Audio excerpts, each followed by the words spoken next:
So there are a lot of problems keep coming to us with, and these are some of the biggest questions that people like us face all the time. Gap in the profile, one academic performance very poor, all academic performance is very poor. So how do I turn these things around? See, the first thing that I would tell is that when you are writing your particular form, and especially those answers that you have to write, not just the facts that you have to capture there, you have to be very cognizant of what you are writing and why you are writing that. Because you are going to be asked more about some of these kind of things rather than being asked about the things like why are your scores so low. It's very unlikely that kind of a question that you faced, that your college is a very poor college or a very bad college.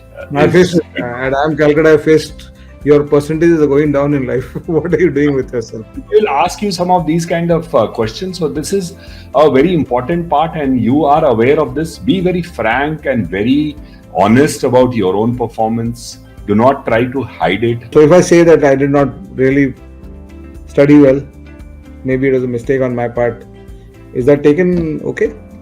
No, but then if you did study well, then what did you do with your rest of the time? Right? Yeah. You must have something to show for that 35% that you missed.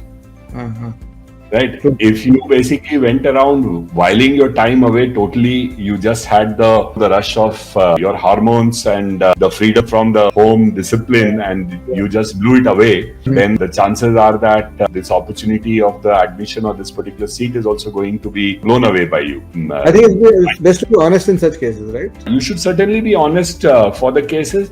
And I will tell you one more thing, in the sense that if people tell me the part that I got of a poor mark in my final exam, or if I did not do well in my graduation, is because I was preparing for competitive exams.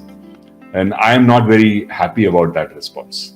Because you are supposed to put 100% in your current, whatever you are committed to do.